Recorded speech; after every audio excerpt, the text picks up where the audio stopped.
Lingua Brutalica is a podcast that uses ethnographic interviews to study language use in the extreme metal community. We are studying a music scene known for its love of themes and topics generally considered offensive, and it is likely that some episodes will touch on topics or opinions some listeners may find tasteless or ethically problematic. Ethnographic researchers aim to adopt the interviewee's point of view so that we can draw out and study the attitudes, beliefs, and practices that are important to them. We want to make it clear that in presenting these conversations here, we do not endorse any of their content. Our aim is to explore the thought processes behind language use in this long-running, international, and yet understudied scene.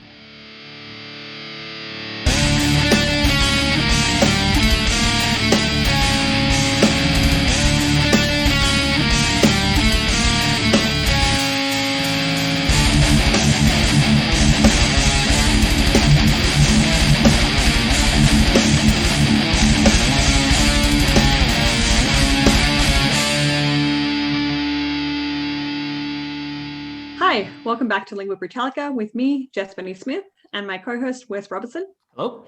We'll be interviewing vocalist Rikke Emilie List of Danish band Konvent. Thank you so much, Rikke, for making the time to come out and chat with us about your lyrics. How are you doing today? I'm good. I just woke up because it's in Denmark. Of course, yeah. What time is it over there? It's 9 a.m. Right, yeah, 7 p.m. here, so yeah, we're very excited to go to sleep after we're done talking to you. 100%. I'm kind of jealous. Cool. Well, first up, we wanted to ask you, as we do all our guests, how would you describe Konvent's music for somebody that has never heard of them before? I would describe it as a slower kind of metal. Mm-hmm. It's not thrash. It's not grindcore. It's not tech death. It's more in the area of bands like Conan. I think we've been compared to Paradise Lost a few times. Mm-hmm. So it's sort of in that area. Whenever we do interviews, we always get questions about the genre. Like we chose to call it death doom or put our music in that genre, but we don't really care about genres. So it's just like people can call our music whatever. Mm-hmm. It doesn't really matter to us. Was the death kind of doom area the area of metal that you first started to listen to when you got into the genre, or did you start with something else and move there, or have you just kind of listened to everything? I would say death metal. But doom metal was actually something that I only started listening to, I think, after we formed the band. To me, it was always like, because I was more into like death metal and thrash, like a bit faster genres, and doom just seemed so like boring to me. But then I really started getting into bands like Electric Wizard and Conan and what have you, Bongzilla, and all these bands. I really, really enjoy it. But I think everybody in the band, we all started out listening to metal because our dads played Black Sabbath, at home. Right. That's cool. Yeah, that band was definitely our gateway into like the more extreme music. It's kind of interesting because they're, definitely a slower band and often said to be one of the first kind of, originators of where doom came from. So starting there and then going to death metal and then coming back around a little bit. Yeah, that's funny actually. Yeah, I don't know if it had something to do with me just being a teenager and like needing that fast stimulation of thrash and death metal. Maybe that had something to do with it had to be aged. Mature taste. Yeah, absolutely. So in addition to like just the fast pace of the thrash and death music, was there anything about the lyrics that kind of drew you in? I've been thinking about this. I think so. When I was in high school, I discovered Rammstein, which is like a completely different genre as well. And I was obsessed with this band. I was such a fangirl. I didn't speak German because, like in the Danish elementary schools, you get the choice between French or German. I chose French. Didn't speak one single word of German, but I would just sit in my room with my parents, like German to Danish books, or what's that called? Dictionary? Dictionary, yeah, sorry.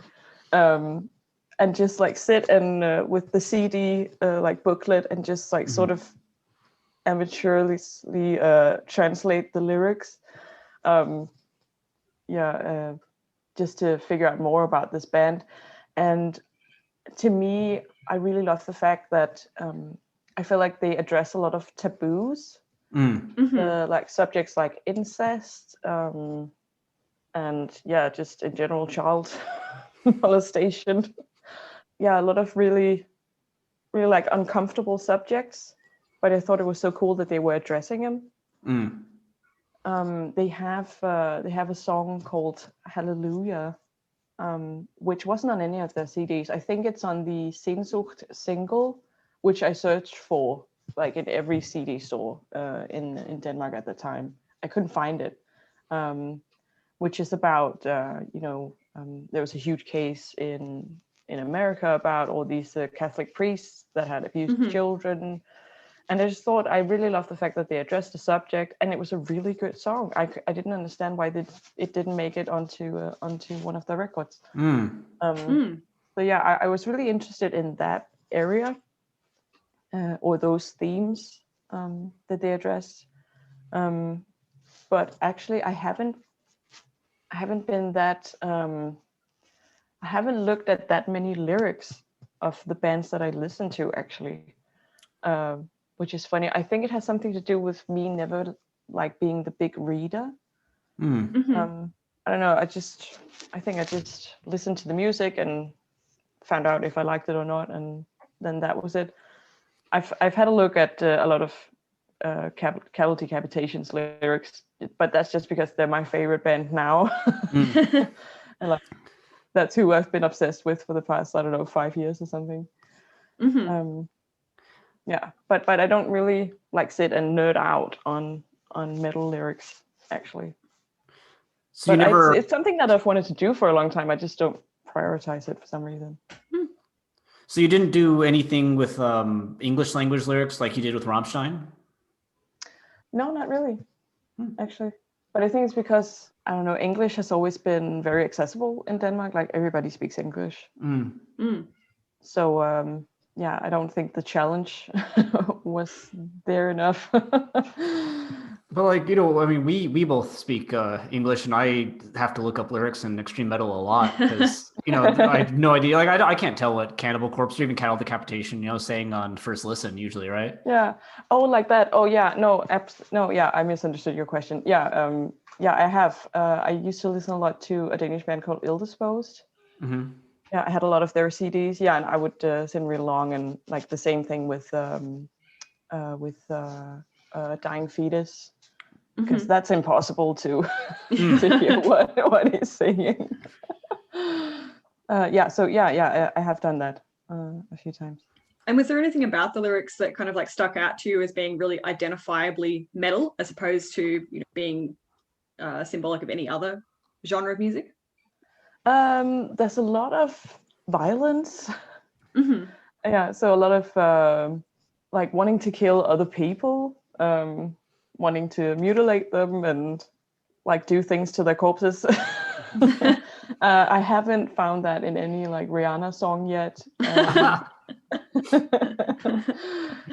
I think that's very characteristic of metal lyrics, and it's funny because I really love a band like Aborted. I've seen them live several times. I really, really love their music, but for me personally, I can't watch like scary movies and slasher films and even thrillers because I get too invested. I find it too scary. But I love music about like all the same subjects. Right, that's interesting. Like, what do you think is it that's the difference between those two things? The films and music. I don't know. Maybe my brain perceives scariness in different ways. Like if I see it visually or if I hear it, and can like form my own images myself. Yeah. Although some of those album covers are pretty graphic, right? Yeah. Yeah, they are. I haven't really studied them closely for the same reason. Right. All right. Yeah, but actually talking about album covers and like brutality, I think that Cannibal Corpse's album cover of what's the album called? You know, the cover with the two, like what are they, like zombie doctors and then performing some sort of surgery Butchered on at this birth? female corpse.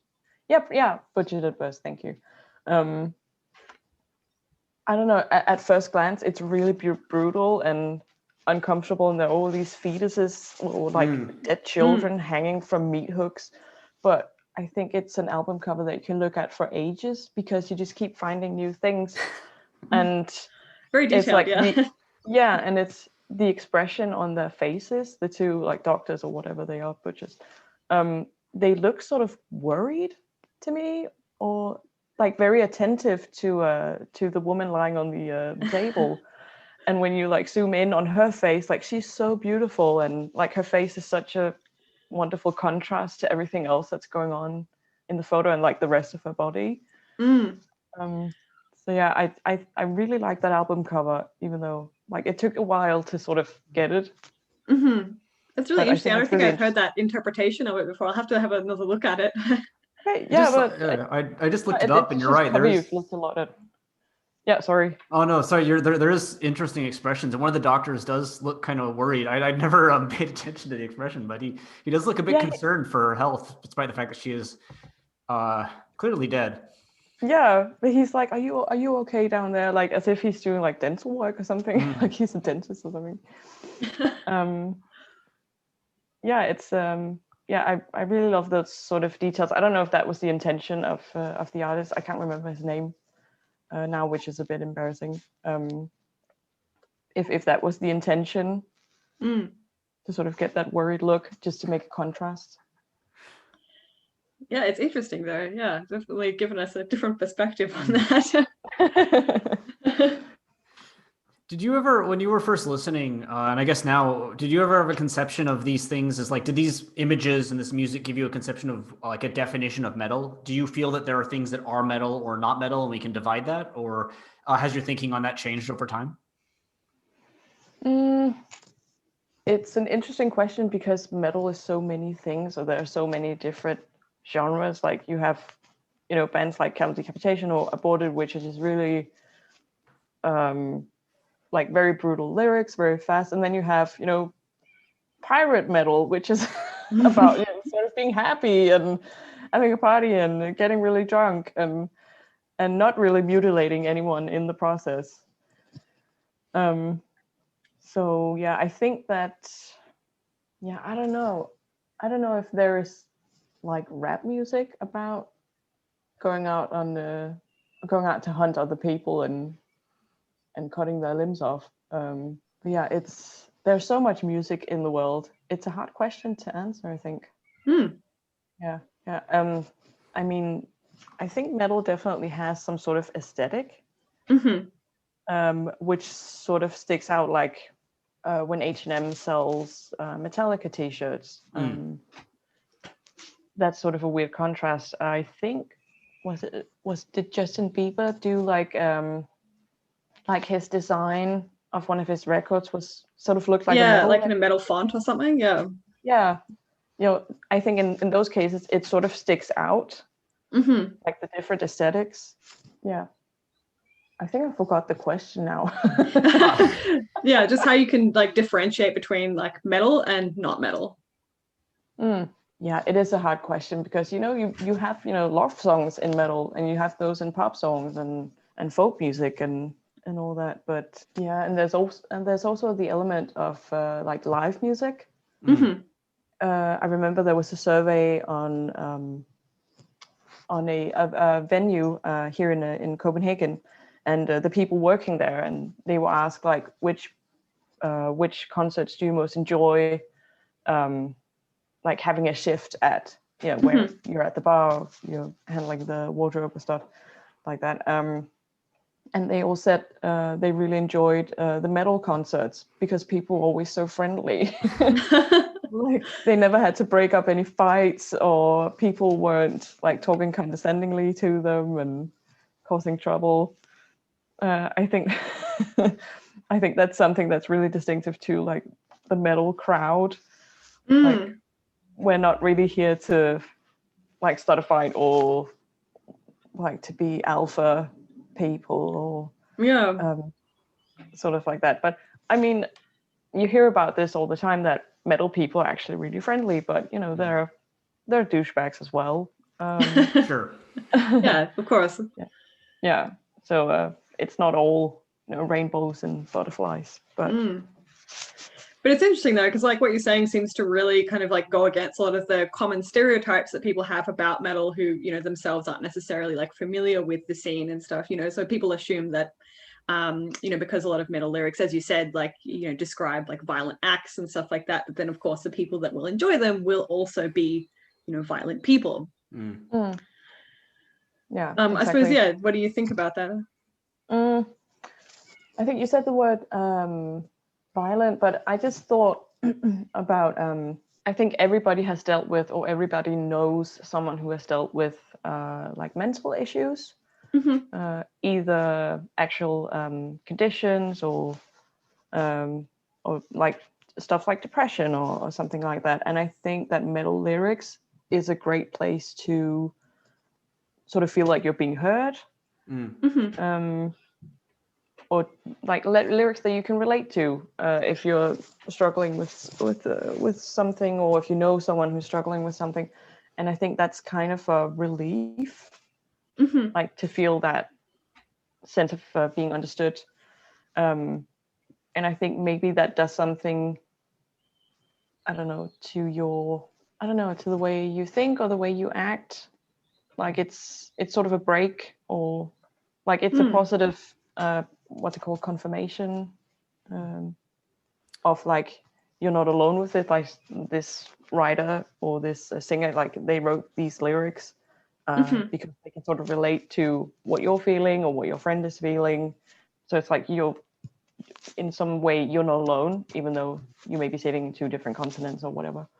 So I think that's something that metal music can do. I think metal bands are good at like picking people up if they're at a low point. On the topic of lyrics, are there lyrics that for you, like, do you have a favorite metal lyric or lyrics that were very influential in defining your understanding of what metal lyrics look like or sound like? I think we'll probably have to go back to Rammstein. That band was really defining for my music taste and like my sense of metal lyrics. I don't know. When we first started the band in Konvent,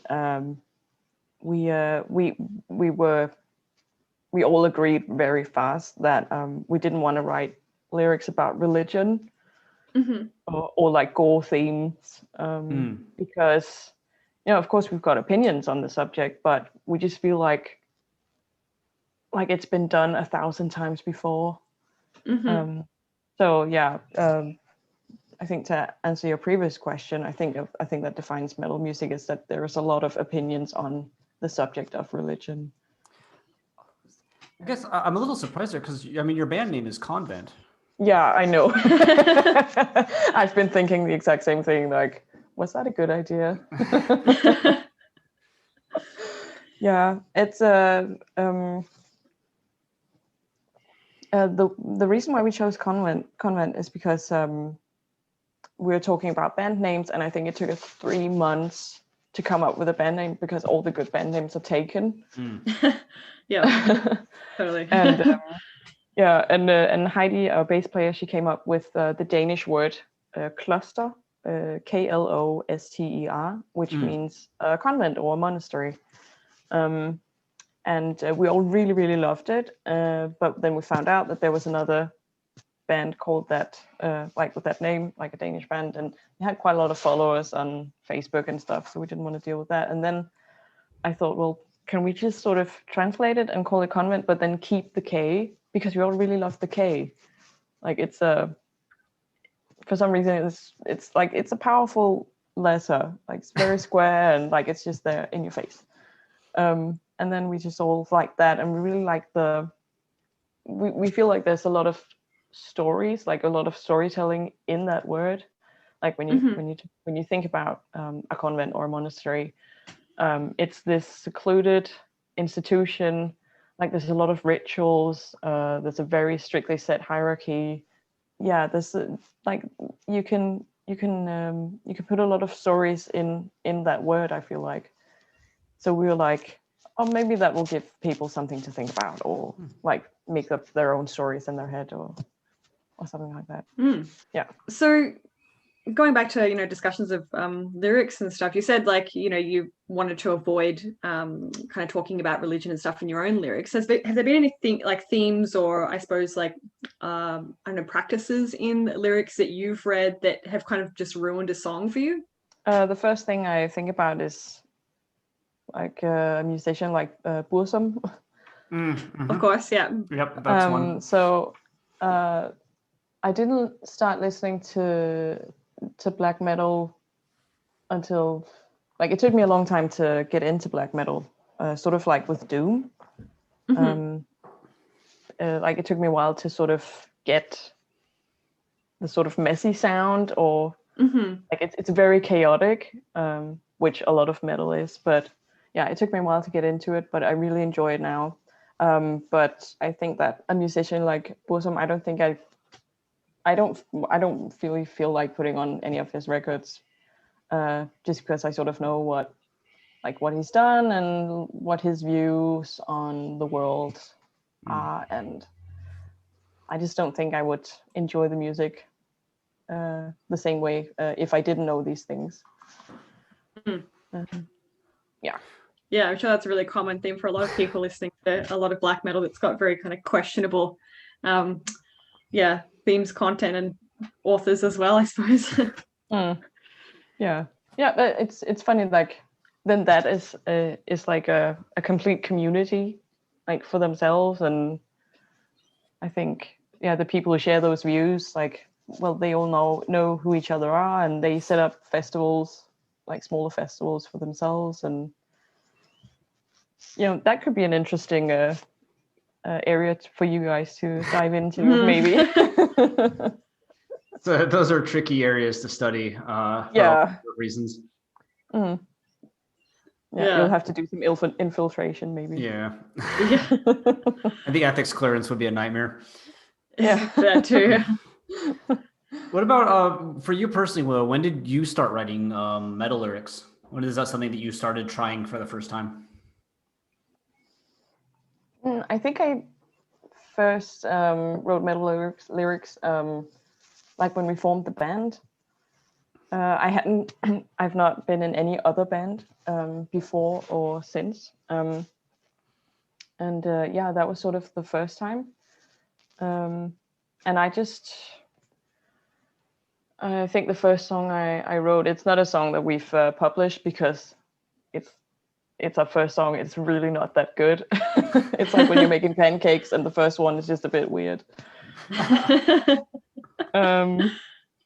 But yeah, I remember I was at that time, I was in a place, like I had just met like another guy who was not interested, and I was really bitter about that. And so I sort of wanted to write about that feeling. And then I was like, oh, what imagery can I use? And I wrote something about like satellites, like going in orbits around like the planet, and like the laws of attraction, and just things like that. So not really that brutal, but just like me whining about being rejected. That kind of, like, I don't know, despair and stuff is kind of, I suppose, compatible with like doom and stuff like that, right? Yeah, I think so. Yeah. Do you consider any kind of imagined audience when you write, or have you just kind of more personal sort of reflection? It's completely egocentric. Let me see. Yeah, it's so the way I like to write is more it's more based on like my own observations, either on things that I'm going through or have gone through, or if I've observed like something like the way people treat each other or interact with each other. So our song called Trust is just playing about manipulation and how like people can manipulate others who may be in a vulnerable state, and then other people like see that and use that to their own advantage, which is really uncomfortable, an uncomfortable thing to think about. So it wasn't really based on any like specific observations or experiences. It was just like a theme that I wanted to write about. But the writing process is, we try to keep it sort of fluid. Like I sort of have the main responsibility for it, but like the other girls, they can always pitch in. And I feel like with the songs that we're writing now for the next album, like Sarah has a lot of ideas, both for lyrics, but also for like her riffs. She's just like, right now, she's just like a band machine, completely unstoppable. Like she just wants to write music, and it's great. Do you usually have an idea for like what the song is going to be about before the song itself is written, or do you wait and like, you know, see how the song sounds and then kind of develop it from that? Like sometimes I'll get an idea for a thing that I want to write about. I think about a year ago, I'm sort of in a place where I was feeling like I was sort of repeating myself, or like repeating my, I don't know, action patterns that I'd had like since I was a teenager, and sort of the frustration of observing that, or knowing that, or realizing that, and then not being able to break out of it,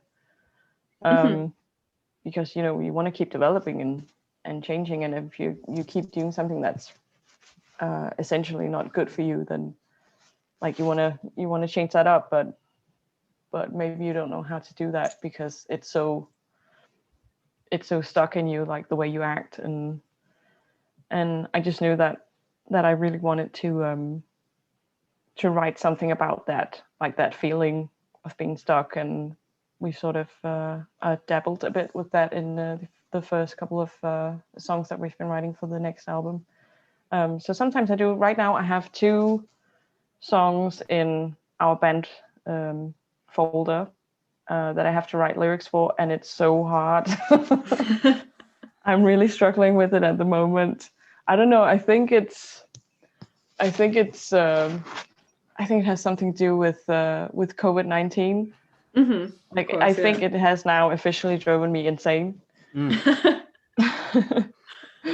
Like it's like I'm working from home. I'm very privileged. Right when everything went into lockdown, I got a job. Like I've got a steady income. I've got my boyfriend who I live with, and we can talk about these things, and he's great.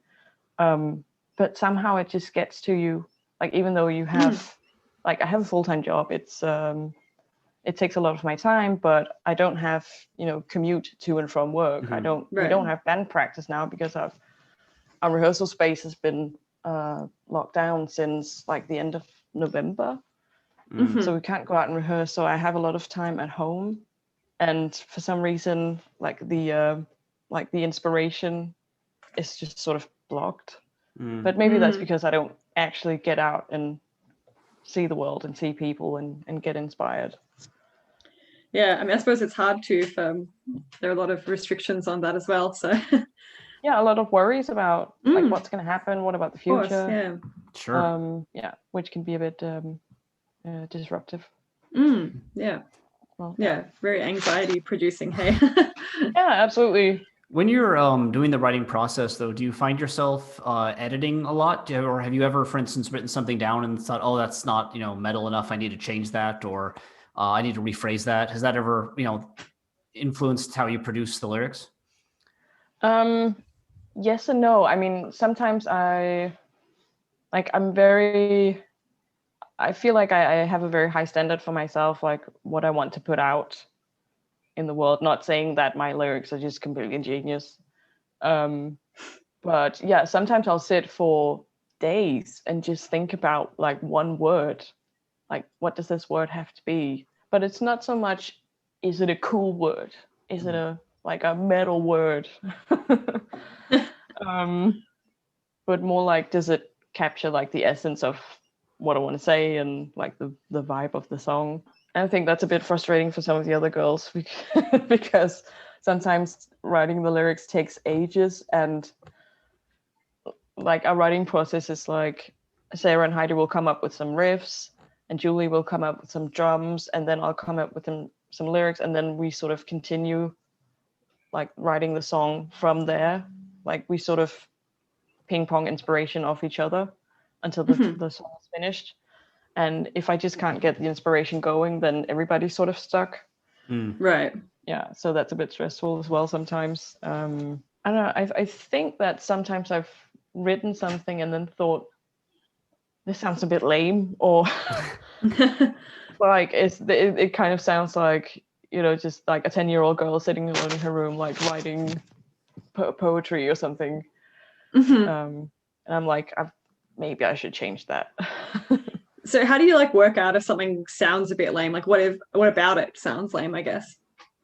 I don't know, maybe if it's just sort of blah, like if it describes something but like in a boring way, or like if it could just be a part of an everyday conversation. Right. Yeah, I don't think I have any more. That's okay. Yeah, is it just more like, you know, you want it to be like a little bit more like uncommon in terms of like the vocabulary choices and stuff than like you would see appearing in an everyday conversation? Yeah, or maybe just give the listener a feeling of like there's more at stake. Right. Yeah, so not really like aiming for like metal lyrics, but just aiming for evoking some sort of feeling or interest or curiosity. We think it's really important that the listener can sort of make up their own scenarios in their heads. I like to use a lot of metaphors to not just like tell things exactly how they are. Like, you know, with the first song there, it wasn't like, oh, then I met this guy and I got really interested, but then like he ghosted me, and that was a sad day.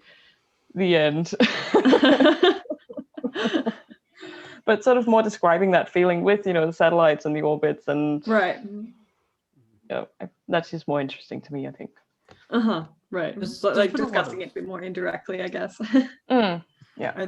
There's been a lot of talk in the past about how metal lyrics are something that people take distance from. Like a lot of the forefathers of the genre have said that, oh no, our lyrics are like a horror movie. They're just, you know, something that we explore. Is that kind of description something you find yourself disagreeing with then? That metal lyrics maybe can or should be more personal and more something that reflects who you are? I think everybody can write what they want. I remember reading Ozzy Osbourne's biography like a lot of years ago, and he mentioned, I think the thing that you're describing with, I think they went to the movie theater and they saw a horror movie and people were like running out of the movie theater or something, or they were running out of their first concert or something because the lyrics were too scary and the music was too scary.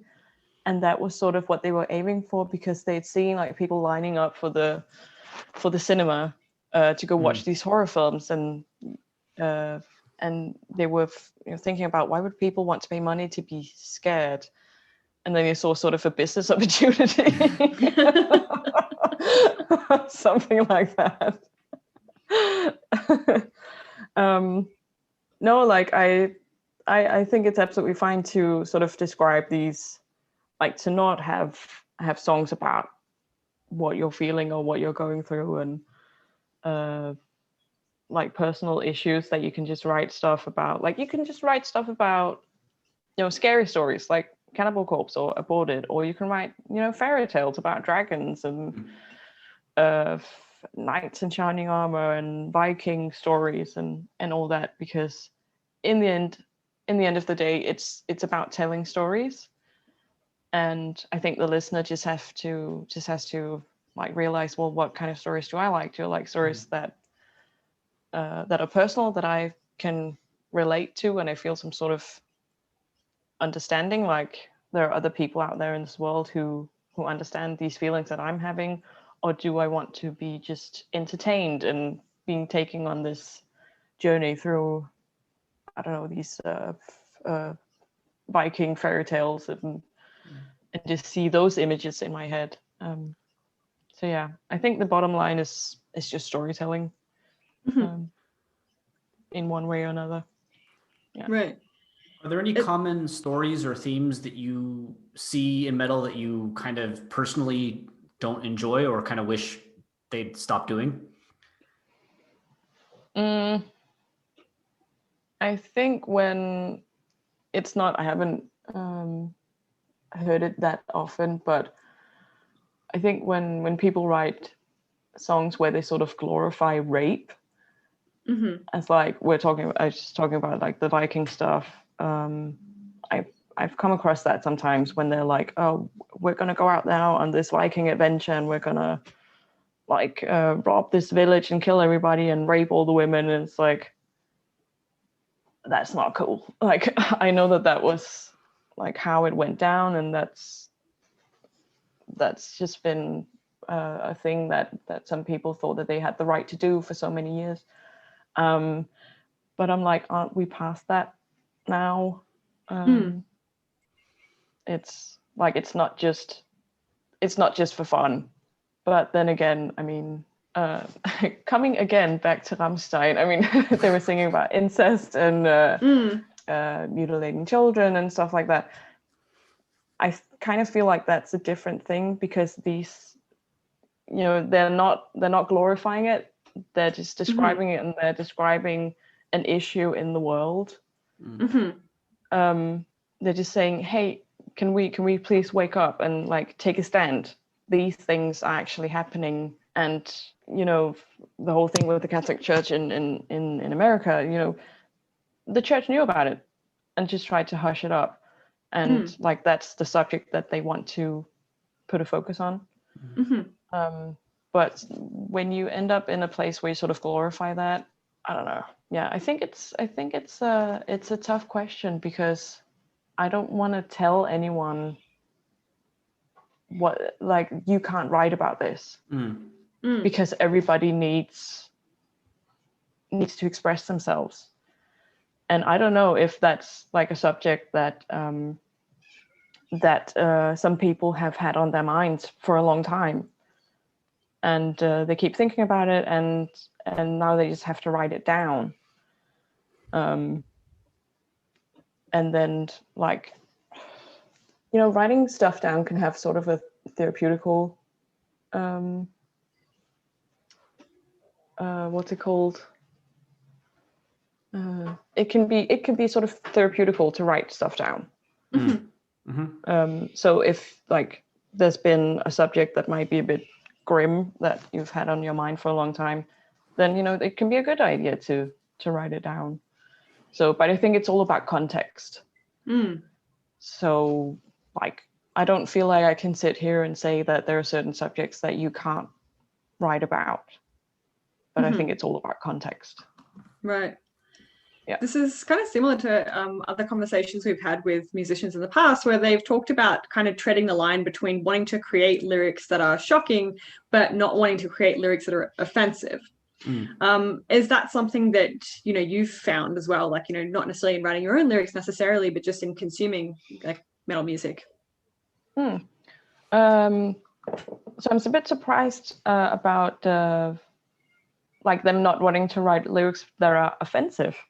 We were too, a little bit. Yeah. I think it's specifically like it's similar to like the person that mentioned this was talking about it specifically in the context of, you know, I suppose talking about things like abuse and stuff, and then thinking about how you're going to kind of discuss that theme in a way that's not going to be offensive to people that have had that experience. And right. Okay. In the metal context, like that, if you showed these lyrics to somebody just an average person on the street, it would be offensive. But metal fans have sort of a threshold of we can tolerate, like the discussion of guts and blood and stuff is not going to offend them.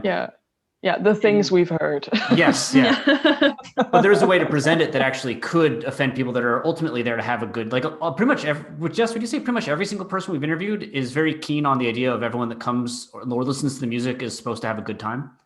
Yeah, absolutely. Yeah. So yeah, they don't want to make a metal fan not have a good time through having their lyrics become offensive even to metal fans that are conditioned to break through kind of the, I guess, like gate, if you will. Yeah. Yeah. Okay. Yeah. That makes sense. Yeah, because sometimes you read some lyrics and you think, what on earth is this about? And then it sort of takes an interview with the writer to get it, and then you can enjoy it because, like, the focus wasn't on like condoning this; it was on condemning this. Yeah. Yeah. I'm trying to think about examples if I've ever experienced this. I think like the main example of this is like Slayer's Angel of Death. Because it, as far as I know, it's about Dr. Mengele, who did all the experiments on a captive people, and like I can understand if that's the background you're coming from. I can understand if that's not the background you're coming from. That you can get the impression that they are sort of glorifying his work. But I've also heard that they've just described it as like we are just making a description of what happened and like the whole, like how insane it was that this could actually happen. And everybody just sort of agreed on, well, yes, it's a good idea to systematically torture and kill people. Like it will be for the best of the country or whatever, because people were so brainwashed at that time. It's a really interesting subject. I wish I had more examples that I could pull out of the hat. But I don't. So that's all right. Yeah, it's an interesting question. I think we want to keep talking about across all these interviews and stuff. Yeah. I suppose I imagine that this discussion of taboo that seems to be very common in metal lyrics is also kind of the source of criticism a lot of the time, particularly in the media, as you would know. I suppose, have you ever experienced any backlash to any of the lyrics that you've written? Nope. No. And I think that's like one of the main reasons to why we didn't want to even bother writing just a bit about religion, because I think that's a subject that can always be like misunderstood, or like your intention can always be misunderstood. It's something that some people have a very special and very personal relationship to. Personally, I think that everybody's relationship to religion is very individual, and it's sort of hard to come across in one song like all the things that you want to say, I think, without offending anyone, or I don't know. I'm not really afraid of offending anyone, but being misunderstood, I think, is the main issue here. Are there any themes or lyrical practices that you feel are particular to the metal scene in Copenhagen, where you are? I don't know. I think it's very mixed. I mean, we've got a lot of different bands here. There was a black metal band called Afsky, which released a record which was as far as I've heard it a lot of times, but I haven't been that invested in the lyrics. But as far as I know, all the lyrics are based on old Danish poetry, old Danish books, which is such an interesting take on that music. I don't think I've heard about that in Denmark before, but that could just be like me not being informed enough. But music that isn't folk music, because that's a very characteristic to folk music. So my one of my boyfriend's bands, they did a lot of lyrics about sort of being a place in supposed to be grown up, but you don't feel grown up, and like the outside pressure of like everybody getting degrees and buying real estate, like having jobs, and then you're just like, how on earth am I going to do that? Like, is this what I'm supposed to do, and why am I supposed to do it? And like sort of diving into like the subject of feeling like you have to live up to all these expectations, but you feel like you can't. Yeah. Which I thought was very interesting, and the music is just really chaotic. So I feel like it fits really perfectly with those subjects. The band is called Eyes, like the ones you see with, if you're interested. Yeah. Just a subtle plug there. Yeah. And it's funny, you can cut this out if you want to. Like I was a huge fan of that band for a long time, like before my boyfriend joined. Like I had merchandise and everything, like and then he joined, and then I met him, and yeah, it's just funny, like now I'm dating like the guitarist from Ice. Yeah, so a funny little story there. Yeah, funny how these things work out. Hey. Yeah, Would have been cool if you ran into him and you were wearing an Ice shirt and he was wearing a Konvent shirt. Yeah, like take it as a hint. Yeah, we often do that at home. Just like, we will get out and play again. That's nice, like support. Yeah. So yeah, you were saying that like so there doesn't seem to be anything like super specific about Danish doom bands or metal bands in general that distinguishes them from similar bands overseas. Yeah, I just don't think that I know enough about lyric subjects of like American doom bands or British doom bands or Danish doom bands. I haven't really been diving into that so specifically. Right. Yeah. How so about in I terms don't of, feel like I can answer that question. No, that's yeah, totally fine. I was just wondering, like, how about in terms of like the scene itself? Like, do you see like the scene in Denmark being different to what you've seen of scenes elsewhere? In regards to the doom scene, it's very small in Denmark. So I think that maybe doom bands in other countries. I mean, Denmark is it's such a small country. Like, and the metal scene is very, very small. Like everybody knows everybody. So I don't know if doom bands in other countries, like I don't know, Great Britain or America, if they have sort of a bigger playground, if they have a bigger network of people, and I don't know, more space to develop their music, or I don't know. Yeah. Okay. Yeah, as like we're only like 5-point-something million people in the country. So it's sort of limited how many doom bands you can conjure up. Yeah. Is there anything specific about like the vibe of like a doom show? Like that might make it a bit different to like a show, let's say like a thrash show or something like that? Yeah, absolutely. So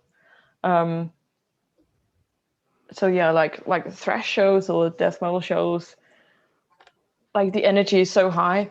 Like I don't know if it's condescending of me to say like it's easier to entertain people, but I don't know if it's like, it seems like it's a great way to entertain people, or like, because there's something going on all the time, and if you don't know what to do, like if you're the lead singer, you don't have an instrument in your hands, like you can always just headbang because the rhythm is always there, and it's always appropriate to do that. in Doom shows, oh man, I've struggled a lot with where do I put myself when like the rhythm is so slow and like I'm just standing with my microphone and it's just limited like what I can do on stage. So I went to see Sun. Oh yeah. And they were all standing in their what's it called? Robes?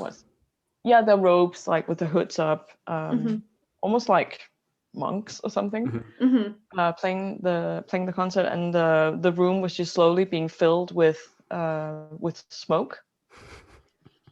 So that was, I thought that was a really cool way of sort of just distracting people, or like just working with the room.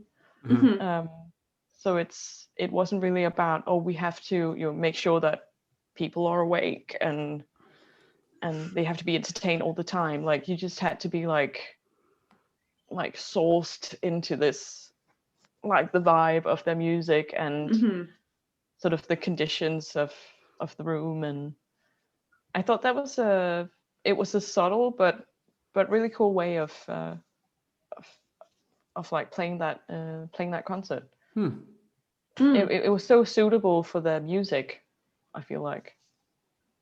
So it just made sense. Like it wasn't a thrash show, it wasn't like grindcore, it wasn't punk, but it made sense. Like you weren't really bored, right, or fell asleep. How about like in between songs? So something that we've talked about with other musicians is that, when they're, just performing on stage, like in between songs, they feel like, particularly within the Australian context, it's very common to like crack jokes and, like use a lot of like humor and stuff. I don't know how well that fits with the doom metal experience. It's funny because it's something that I think that the way I speak to the audience, it's a mix between like what we've agreed on, like what I should say before, and then the people in the audience, like how do they feel? Are they standing really quietly? Are they really on? Like, are they actually having a party out in the pit? Or like it can be very different. So I try to sort of like feel the energy that's being given to us on stage and sort of like reflecting that in what I say. And when we play music, when we play concerts, we're in a good mood. You start up with a lot of adrenaline, and then you go out and you're really nervous, and then you start playing and you just have the best time. And I feel like that can be reflected as well. It doesn't just have to be, dark and we're going to sing this song about this really serious subject, and you can mix it up, I think. Yeah. So I don't feel like I have to live up to some sort of, I don't know, image or character on stage. Like, I think what's most important for me is just that the people who paid their hard-earned money and used their precious time to come and see us, that they have a great time, and that they feel like they're being seen and maybe being heard. And yeah, I just really want to acknowledge that. So for the our last set of questions is going to be quite specific questions, kind of about your lyrics and the decisions that you've made. But I guess the first one we want to ask is very broad and fundamental, which is, why did you decide to sing in English? It was just what we felt like. It was just like, what was our gut feeling telling us? I mean, I just felt like writing in English. So there may be some Danish on the next album. Cool. Yeah, okay. Maybe. All right. Well, our next question was actually going to be, have you ever tried writing lyrics in Danish? But I guess if that's a teaser, we might not get an answer to that. Yeah, but no, I can tell a bit about it. We played the Eurosonic Festival, which was aired the day before yesterday, where we played one of these songs. And it was really weird because like I was writing the lyrics to this song, and then suddenly my gut feeling was just telling me that I should write like a verse in Danish. And then I came up with this verse, and I was like, yeah, that actually sounds pretty cool. And yeah, like I think like my gut feeling was just telling me that was what the song needed at this time. So yeah, we threw in a bit of Danish sentences here and there. Yeah.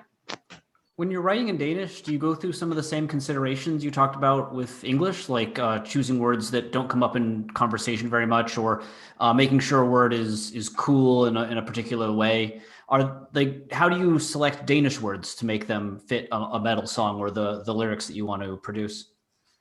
It's sort of the same process, and I think with the Danish that I've written now, it's very direct. I think it's something you would say if you're just really depressed or angry or like telling someone off. Yeah, it's hard for me to describe. Yeah, I think the best way of describing it is that I try to write it very directly. Like directly as in like I suppose like in the way that you would if you were, I suppose, saying those same things in like conversation, or yeah, like you just have to realize this, like this is what you've done, sort of way to yourself. Right. Yeah. Are there many bands that write in Danish, metal bands? Yeah, I'm pretty sure. Yeah, some like some, I think, black metal bands, some folk metal band. You probably know Myrkur. So she writes like folk metal, which is all in Danish, which I think suits the music really nicely. But in terms of like death metal bands, thrash metal bands, I think they usually sing in English. But yeah, here and there, you find some. The common choice of English, do you think that's about like, is it about like connecting with the international scene, or like, you know, getting international fans, or what do you think is like the motivation behind like, using English so commonly? I think it's a mix between maybe that and then like this is just what we've been used to hearing in this context. I think, I don't know if any of us like grew up listening to metal music in Danish. So I think that's just what we're used to. Right. Yeah, and also I think for Danish people, like talking in your native language, sometimes it can feel somehow too personal. Okay. Interesting.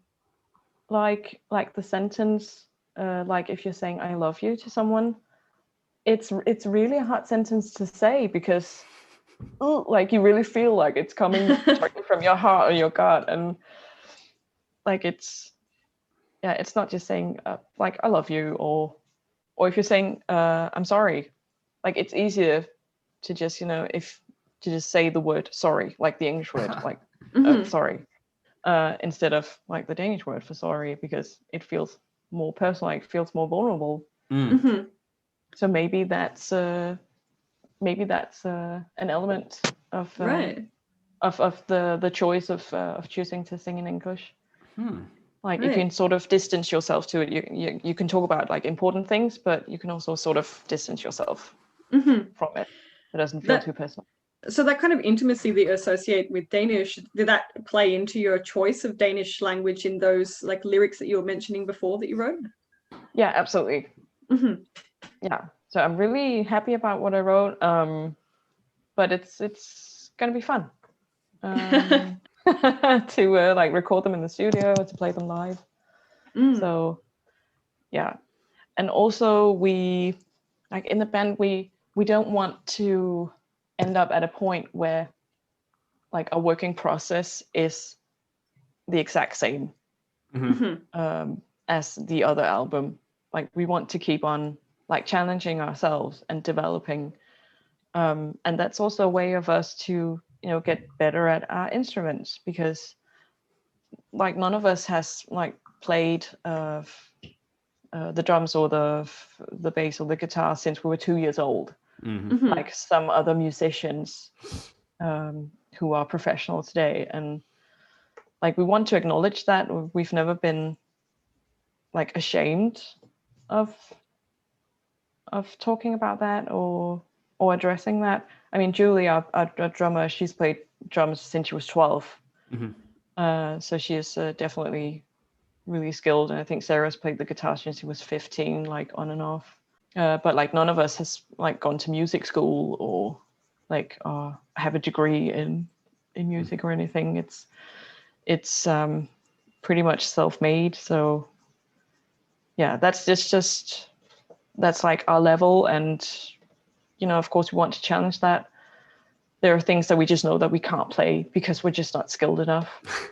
But we also want to challenge that, even though it is hard work. Yeah. How did I end up here? Okay. I suppose writing lyrics in a different way from the first album and developing and stuff. Yeah, I follow you. It's okay. Good. Well, yeah, we'll definitely look forward to the next album. But on this album, we noticed that in some interviews you've said that the album was themed around the idea of like people losing control over their lives, like you were saying before, or continuing to do things that are harmful themselves. So how did you decide on this theme specifically for this particular album? Well, it was sort of a continuing thread from our demo, which just has it only has 4 songs, but we figured out, like, it was actually after we wrote the songs that we sort of figured out that there was sort of a red thread throughout the songs, which was sort of about trying to regain control of your life. And we just thought that could it be funny to like continue that thread, but sort of turn it around so it's like trying to regain control of your life, and then on the album like losing that control, because that is sort of life in essence. Like us as humans, we are like desperately trying to regain control of things, and we can't control them. Like we can't control anything. We want to believe it, like we want to be robots, but we're just not. Like and the world can be really overwhelming sometimes, and sometimes you just experience things that you can't control, and it's sort of like, I feel like that's sort of the essence of life in some way, that you're trying to gain control, you lose it, you try to regain, just back and forth all the time throughout your life. So yeah, it was just to sort of to continue that thread and sort of play with okay, let's try to twist it around and see where that takes us. Do you feel like this theme or this topic is something that metal is particularly well suited to exploring? Yeah, I think so, because to people who don't usually listen to metal, it can sound very chaotic, and that's why they sort of stay away from metal. Maybe not so much doom metal, but like if you put on a thrash record or a grindcore record to someone who just likes Ed Sheeran, that can be quite an overwhelming experience or a chaotic experience for them probably. So I feel like the theme goes nicely, like hand in hand with the lyrics about losing control. We also noticed a lot of your songs are sung in the second person. You occasionally use the word I, but more broadly, I might be misinterpreting this, but I noticed that it seems like you're singing as though you're talking to someone kind of from above or chiding them, as in when you say like, you pathetic, worthless subject, possession keeps you erect, or like a dog, you'll eat this filth and I will shove it down your throat. Is this a intentional stylistic choice? Are you singing, as you in these songs, or are you kind of embodying some other voice? It's definitely from my point of view, because those songs were about like observations on how other people act in certain situations. So yeah, it's definitely from my point of view. But I haven't really, like, sometimes I write and sometimes I will sing about a you. But I haven't really given much thought as to when I do what. It's just sort of like what I feel like, or like it's just the gut feeling of how this song should be written, or how the subject should be addressed. Do you imagine a specific you? Or is it Yeah, absolutely. So so actually in Puritan Masochism, the you that I'm talking about it sort of came from an observation of like journalists who only write about like the royal family here in Denmark. Okay. And it's like, okay, here I'm not trying to like offend anyone. It is an exaggeration of like my observations, but I don't know, I just got this thought of like how these people are, how they must be like, how their lives must be like. And I just imagined this like journalists who are just obsessed with like the royal family and just have gone through their lives with this like dream of being a princess and just idolizing like the royal family and like what life must be like, you know, in the castle. And then it's sort of maybe a bit of a cruel way to say, hey, like, wake up, you have to like you're okay, or you don't have to idolize these people, or like it's okay not to like be born into royalty, and like you don't have to scrape up to these people. So but it's sort of yeah, this song it's a mix between a few things. It's also like our way of saying like you don't have to, like, it's called Puritan Masochism because I think that's something that is typical for us humans, is that we sort of seek up things that make us unhappy. Like you hear a lot about sort of like teenage girls who only follow models on Instagram, for example. And they look at all these photos and they think that they're getting an aesthetic experience, but actually it's just making them miserable, because then they look at their own reflection and they don't look photoshopped, and right. that must mean that something is wrong with them. And it's sort of this like self-torture thing. And I feel like every person, like everyone does this more or less unconsciously. So it's sort of our way of saying, like try to question like what's making you happy and what's not making you happy, and if something's not making you happy, then why do you keep doing it? And you know, just tune in with yourself and like try to feel like what's good for you. Like try to recognize what's good for you and what's not good for you. And of course, you know, it can maybe be a bit of a privileged place to come from, because not everybody has that choice. You know, some people need to have 2 or 3 jobs that they hate because they have to support their families. Maybe working for a boss who's like verbally abusive or something, but you just don't have a choice because you have to send your kids to school, and stuff like that. So yeah, we're perfectly aware that this is not an option for everybody around the world. But if you have that option, yeah, just all through life, try to check in with yourself.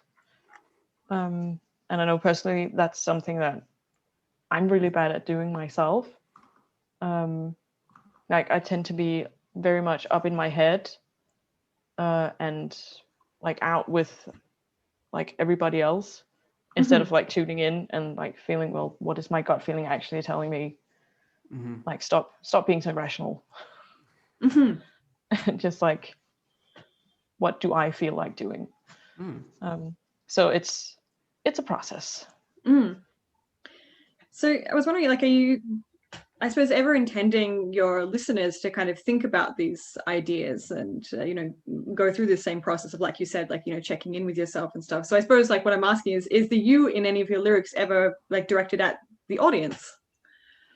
In this song it is. And also in a song called Squares from the demo, that's also a lot about, I feel like we sort of have a tendency in our Western society to try to act like robots, or like chasing like these how do I explain it? Like, we've agreed that we have to work, in Denmark it's 37 hours a week. In America, I think it's like 45 or something, just constantly working, and some people get caught up in this, almost like seeing their life as a race. Like, you have to get an education, you have to get a degree, you have to like get a job, and then you have to get the promotion, and you have to like make a lot of money, and then you have to buy that house, which is you're gonna be in debt, but that's the right thing to do, and you need to have a spouse, and you need to have like 2.4 children or whatever, and like you have to tick all these boxes in order to like have a happy or a right life. Sure. And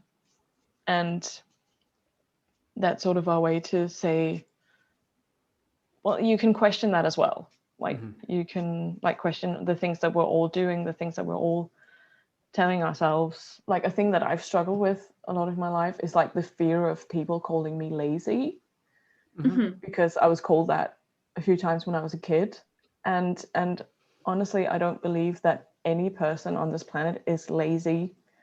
I think it's just, some people just don't have the energy to live up to all these standards that we're putting on each other in society. Like, some people can, and some people just need a break more often. So that's sort of also a way of us saying, are you doing what you're doing because you like it, or you're doing it because you feel like you have to? And why is that? Yeah. Is this kind of desire to have people reflect on these questions perhaps motivating something? Just notice that you use rhetorical questions quite often in the lyrics, 23 across 5 of the 9 songs on the album. Is this sort of use of rhetorical questions, I guess, first, is it conscious? Is it something you've intended? And secondly, is it part of this idea of trying to get people to think about these sort of concepts? Wow, I didn't know that it was 23.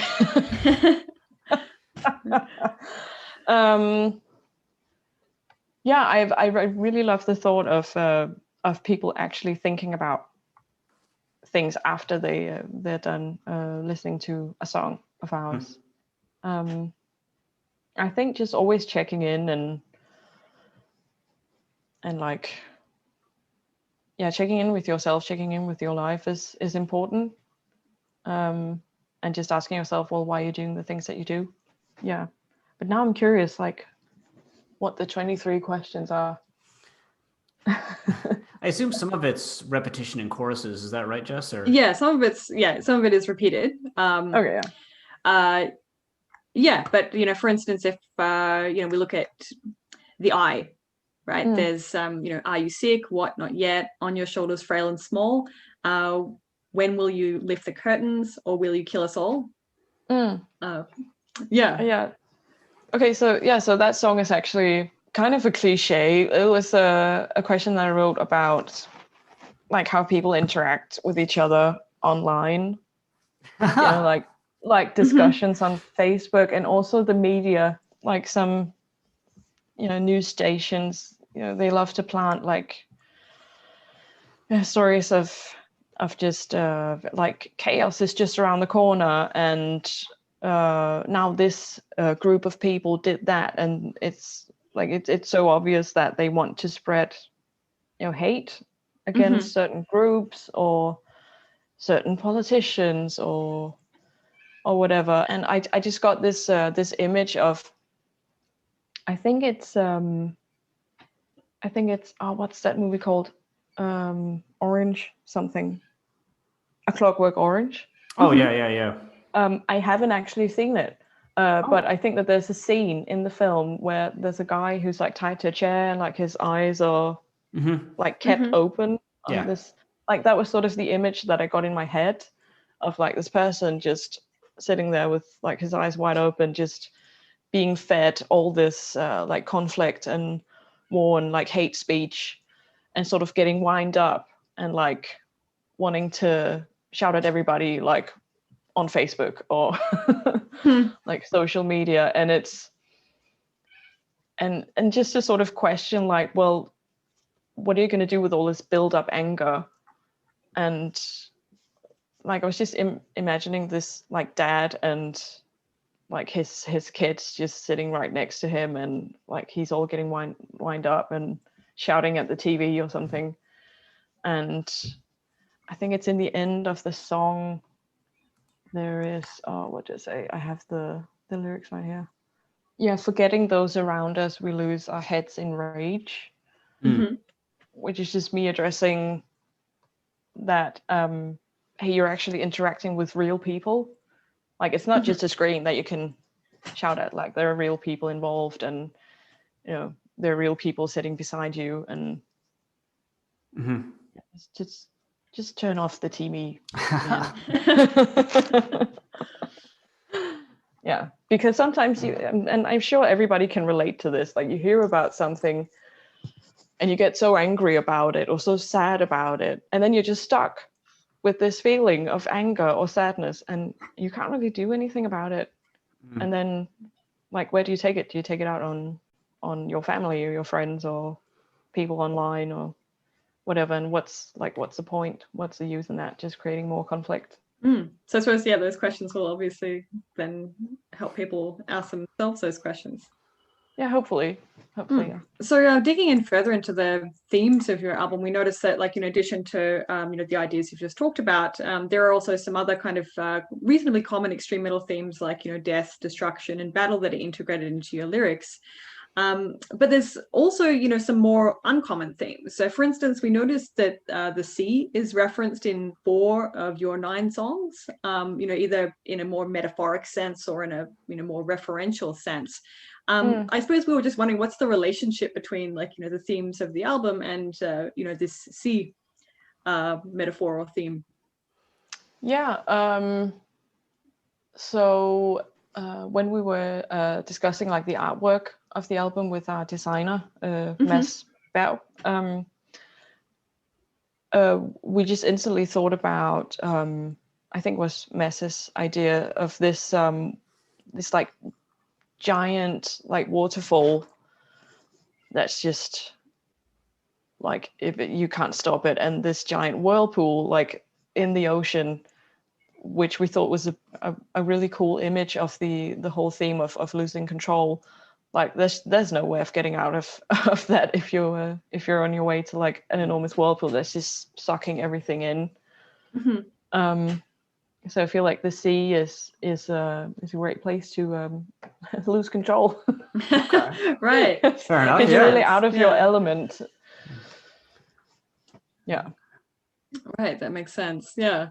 Another kind of uncommon theme that we saw, at least like not a theme that we've seen very commonly in metal lyrics, is like ideas of hope and love, and yet they appear in the lyrics of the penultimate track of the album, Ropes Part 1. I think specifically I was thinking about the lyrics, grab thin air, hold it tight like rope, just hope, but love, this love, know it's true. And I was really interested in talking to you about this because other lyricists that we've spoken to have said that they would actually really struggle to write metal lyrics that dealt with these themes. Was this your experience? Yeah, I'm glad that you're asking this question, because I wanted to, when I was writing the lyrics for Ropes Part 1, I got the idea that I wanted to write like, but love, this love, like, no, it's true. But I really struggled with it because, talking about love, that's very personal. But I also thought it could be quite cool to do because it also takes courage, I feel like, to write about that, because it's not very metal, like to write these sentences. They're not very like metal or tough. They're very personal. But the theme of the song is that was actually Sarah's idea. Like, she really wanted us to write a song about like knowing someone who's struggling with something, like it could be depression or anything, and then just being in that state of, I want to help this person so badly, but I can't, because I can't just give them a pill and then it goes away. But really wanting to make sure that they know that, like, I'm right here, I'm not going anywhere, and just know that I have so much love for you, like, and it's like it hurts so much to see that person in this state, or what they're going through. So I just felt like it was right to write about like I have so much love for you, and I'll be waiting right here. Like, well, if you're getting worse or you're getting better, just like know that this is true, and like there's no hurry, and and just, you know, you feel so powerless if you know someone who's going through something like that. So it kind of feels like grabbing thin air, but you want to like have something steady to grab onto. So like, well, what do you have left? Well, you have hope. Like, you can only like hope that it's going to get better, and just make sure that this person know that you're there for them. Did you struggle at all to incorporate these kind of themes of love into a song and still keep it metal, or was that not something that really concerned you when you were producing this particular track? I don't think so, because like in essence, the theme on this track it's an uncomfortable theme. Like, it's very personal to talk about. It's I think it's something that a lot of people listening to it can probably relate to, whether they have like gone through something bad themselves, or if they know someone who's going through something. Like, it is just an uncomfortable subject, and that's one of the things that I really enjoy about writing lyrics for a metal band, is that you can deal with these subjects. Like, it doesn't have to be, you know, nice, comfortable love songs or whatever all the time. Like, you can actually deal with these things, and you can also say like, I don't have the answer. I don't know what to do, but I'm trying. I feel kind of odd jumping from that to the next question I have, because the next question I have is really light, and that's a really kind of heavier answer. Just really awkward segue to the next question, because I just wanted to ask about your use of rhyme. I noticed that you rhyme a lot in your lyrics. For instance, tear down these castle walls, let blood flow through the halls. Or you feed us till we're bursting, exploding stomach sacks, in sick and blood we're thirsting, blinded eyes and broken backs. There's a lot of rhyme that sticks out through almost every single song. Like, there are parts that don't rhyme too, but there's some kind of rhyme in almost every song that I think you wrote on the album. Do you feel that rhyme is important to constructing good lyrics, or is rhyme something you feel is particularly metal in a way, or fits metal music well? Not at all, actually. So I have also written some lyrics that don't rhyme at all. That's because I feel like the subject of what I want to say, or what you want to say, sort of comes first. And sometimes a rhyme I can't do that with a rhyme sometimes. I tell myself, okay, with this song, I'm going to try and make it rhyme, because sometimes I get more productive if I set down like boundaries in the writing process. So sometimes that actually helps to say to myself, okay, I need to find something that rhymes, because then you just like, you sort of you just like mention different words to yourself that would rhyme on what you've already written. and sometimes for me that can be more productive. Mm. But I also sort of like the fact that not all of our songs have rhymes, that it doesn't have to be like a thing, that we can sort of do both things, making it a bit more chaotic somehow. Yeah, so just I my main priority is just to like get the message across, and then after that the rhymes. So they're more of a like productivity technique than something you feel is metal, I guess. Yeah, I would never compromise on the words that I use. Still, sometimes, like as I said earlier, sometimes I could spend days just finding the right word. So, but yeah, sometimes I would use that as a productivity technique. Our last questions are, I guess, opposite looking at some things that you don't do that I guess are quite stereotypical in metal. That, and we just want to see if you intentionally avoided these, and if so, why. And the first is that a lot of extreme metal lyrics are known for using really, really difficult vocabulary, like words that most native speakers would have to look up. Bands like Carcass, of course, are famous for this in the medical realm. You have names like Necrophagist or things like that that don't come up in casual conversation. But I noticed that Konvent's lyrics on the whole seem to avoid a lot of these terms. For instance, on the song Trust, there's a total of 139 words, but only 12, which is just 8.6%, are longer than one syllable. And on Idle Hands, there's actually only 2 words on the entire song that are longer than one syllable. And even Puritan masochism, which, Puritan masochism, those are bigger terms. Still, 102 of the 126 words, which is 81%, are just one syllable long.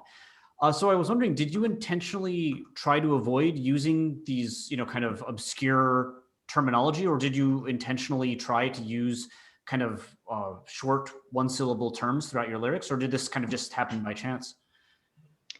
I think it just has to do with us not being skilled enough.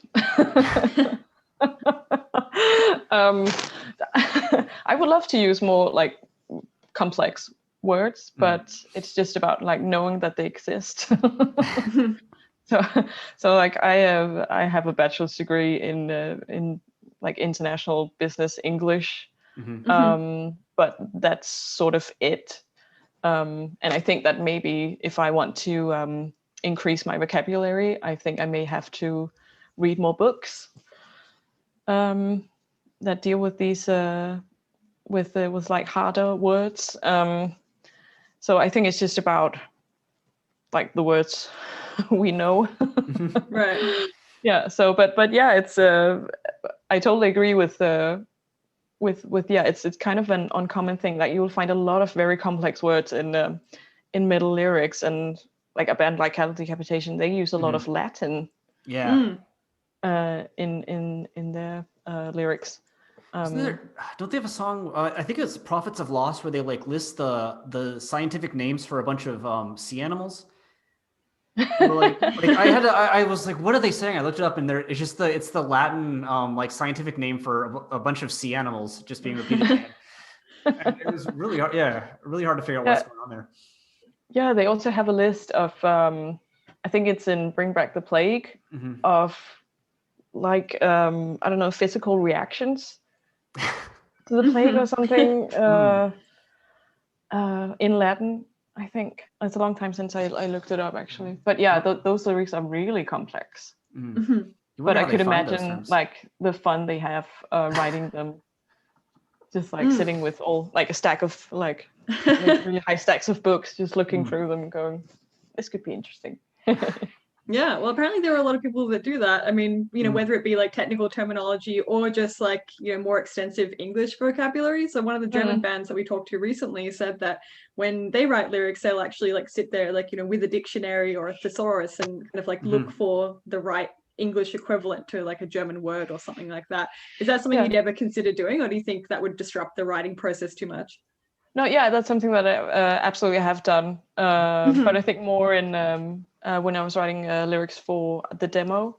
But yeah, I have a dictionary here that I really I really enjoy looking up words in dictionaries. It's just a different feeling than looking up words in Google Translate. Yeah. It's an interesting point. Yeah, I just remember like writing the first couple of lyrics in my like the place that I used to live in, just sitting in my bed with like my notebook and the dictionary and like the music in my ears, and just really getting into the zone. And like that's a great zone to be in. And yeah, I don't know, there's something about like physical books, like you know, when something has when someone has written something down in a physical book and it's been approved, then you can 100% trust that. If it's a dictionary, more so than the internet. Yeah. Yeah. Yeah, it's an enjoyable process, I would say.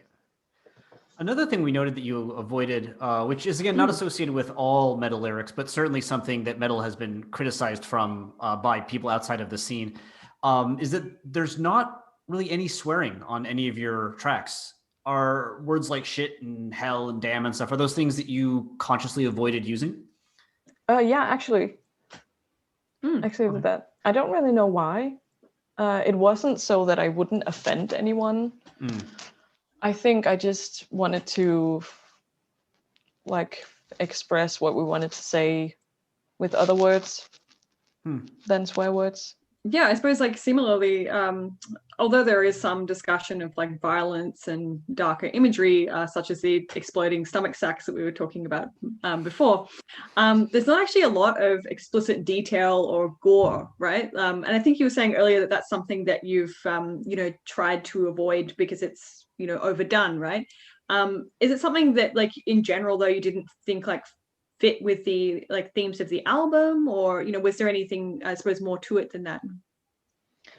I'm pretty sure that we could probably write lyrics about like more gory lyrics and still get like sort of the same message across. But I think that I find more uncomfortable is when you talk about like the stuff that's going on in the mind.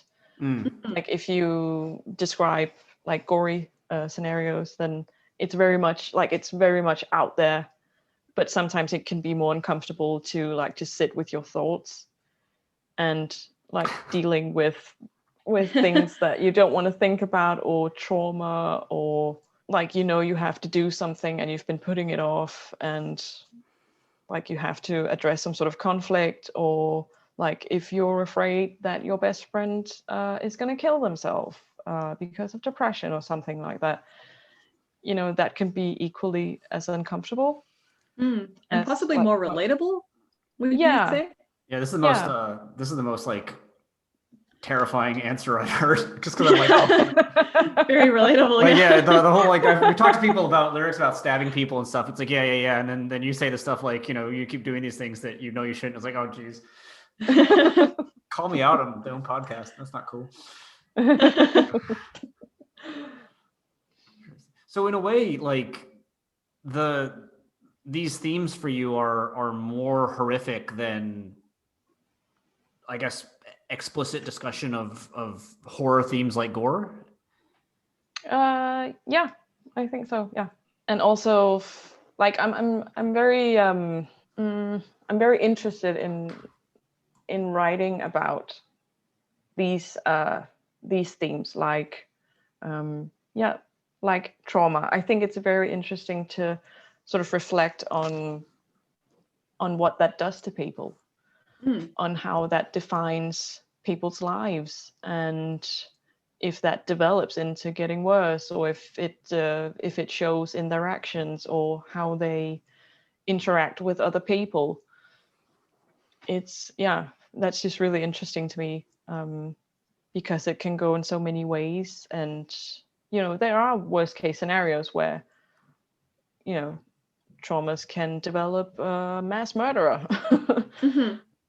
So in that way we sort of end in a gory scenario, but it can also be like trauma developing a psychopath who can manipulate an entire company as the CEO. And really like bring other people down and like torment other people emotionally or mentally. Yeah, I think I'm just very interested in how people interact and how we treat each other, and also what we tell ourselves. Right. Yeah. Awesome. Yeah. It's awesome. Yeah. I suppose will we be seeing more of that in your upcoming release? Let's see. I'll listen to this podcast and then I'll be writing the 2 lyrics that I was mentioning to get inspiration. Like, I said something really clever there. Yeah. I should write about that. Yeah. So Awesome. yeah, we'll see. I look forward to it. I really enjoyed Pure Damascusm. It was just fantastic. Like it's really slow, but it's just so heavy.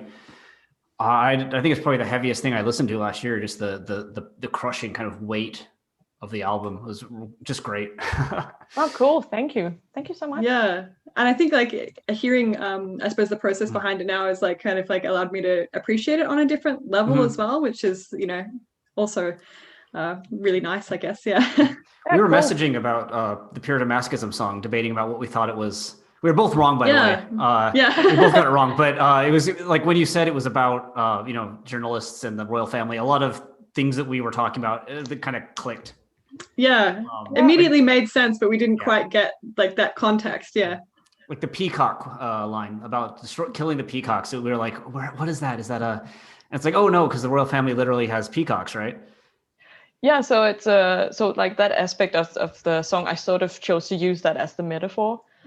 Because there's a lot of themes involved in this song, but like it is just a metaphor of like I'm not saying we should kill anyone. I don't want anyone to kill anyone or like harm anyone, but look, just metaphorically, hang the queen, like sort of like kill your masters, like pursue your own happiness, and like kill the thing that controls you, or like that sort of dominates you. What else? Yeah, and then just like painting this picture of like invading like a castle with like the beautiful lawns with probably extremely expensive peacocks that they can afford having running around, sort of, and don't kill any animals, kids. That's not what I'm saying. It's a metaphor. Yeah. And so and just like on a personal level, I don't want to kill anyone from the royal family. But just to clarify, we'll make sure that's included. Yeah. Oh, thank you. I'm sure that they're very nice people. I'm just not really a big fan on that institution. So yeah, that was a bit of my personal like convictions in that metaphor as well. Is there a expected release date for album number 2? Probably sometime next year. Cool. Hopefully. Yeah. Fingers crossed. Cool. And what have you got coming up this year? Any like shows, I suppose, in the future? Anything you'd like to promote? Yeah. Not yet. I feel like everything's still very much up in the air. We just announced that we're going to play at a small festival called G Festival, which is in the Faroe Islands this summer. We've never been to the Faroe Islands. I don't know how many people will show up, but we can't wait. Catatonia is playing as well, and cool. Yeah.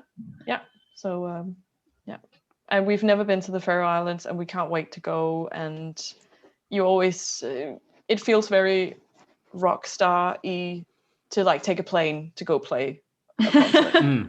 Right. Yeah, totally. Right. Yeah, so that it's really good for our egos. Yeah. To get that gig. So if any listeners want to keep up with what you're doing, where's the best place to find information on Konvent? We're very active on Instagram and Facebook. Okay. You can always listen to our music on Spotify or Bandcamp. I think that's it. I have a Twitter account, but I never really use it. It's all right. I'm in the same boat. Yeah. Yeah, I'll include those links in the episode description as well. So whoever's listening and wants to find out more, they can definitely do that very easily. Cool. Yeah, thank you so much for this. Awesome. This was fascinating. Yeah. Yeah, it's a really good interview. I really enjoyed it. Thank you so much. Yeah, me too. It was great talking to you guys. Yeah. Great. And good luck with your Japanese study too. Thank you. Thank you very much. I was gonna say see you, but Yeah. Yeah, well, maybe we'll see you again after your next release or something, or after your tour. hopefully. Yeah. We'll be aiming for an Australian tour. We would love that. Great. Yeah, that'd be fantastic. Us too. Fingers crossed. Fingers crossed. Yeah. Yeah. Okay, nice talking to you guys. Yeah, thank you so much. Bye. Bye. Bye. Thank you for listening to Lingua Brutalica. We hope you enjoyed it, and we hope you stay tuned for our next episode. Before we leave, we just wanted to acknowledge that this podcast is recorded on the unceded lands of the Wurundjeri people of the Kulin Nation and the Gadigal people of the Eora Nation. We pay respects to their elders, past, present, and emerging.